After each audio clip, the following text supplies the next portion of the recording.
Hi everyone, আজকে নিয়ে চলে এলাম আরও একটা ভিডিও যেখানে তোমরা দেখতে পাবে এরকম একটা মাটির হাঁড়িতে আমি কিছু ডিজাইন করছি এবং সেটাকে আমি বাড়ির শোপিস হিসেবে ব্যবহার করব। তো বাড়িতে পড়েছিল এরকম একটা মাটির হাঁড়ি, এটা ছিল দইয়ের হাঁড়ি।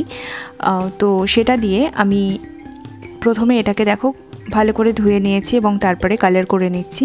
এখানে আমি রেড এবং ব্ল্যাকের কম্বিনেশনে এরকম একটা লালচে ব্রাউন টাইপের একটা কালার করেছি এবং তারপরে দেখো হোয়াইট কালারের এই যে গ্লাস মার্কিংগুলো হয় সেগুলো দিয়ে আমি প্রথমে একটা আউটলাইন ড্র করে নিলাম। আর তারপরে হোয়াইট অ্যাক্রিলিক কালার, আমি এখানে ক্যামেলার ফেব্রিকার যে অ্যাক্রিলিক কালারগুলো হয় সেগুলো ইউজ করছি এবং তারপরে আমি এখানে একটা কলকা ডিজাইন করেছি। তো ভিডিওটা এমনিতে অনেকটা বড় হয়ে গেছে, তো সেজন্যে নেক্সট পার্টটা আমি চেষ্টা করব পরের ভিডিওতে দেওয়ার।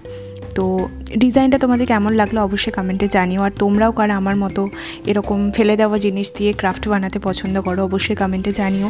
জানো তো আমার মতো এরকম অনেকেই রয়েছে যারা কোনো জিনিস ফেলে দেওয়ার আগে দুবার ভেবে দেখে যে এটা দিয়ে কোনো জিনিস বানানো যায় কিনা, এটাকে রিইউজ করা যায় কিনা।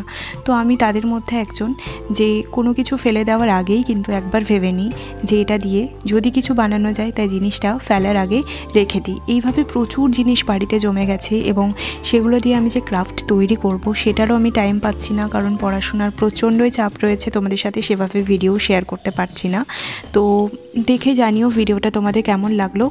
নিজের ঘরটা সাজানোর জন্যই আমি এরকম একটা মাটির হাঁড়িতে পেন্টিং করেছি। এর আগেও একটা পেন্টিং তোমাদের সাথে শেয়ার করেছিলাম, সেটাও প্রচণ্ড ইজি। আমি এই ভিডিওতে সেই ভিডিওটা ট্যাগ করে দেব, তাই তোমরা চাইলে কিন্তু দেখে নিতে পারো। এবং আজকের পেন্টিংটা তোমাদের কেমন লাগলো অবশ্যই কমেন্টে জানিও। আর নেক্সট পার্ট আসবে পরের ভিডিওতে।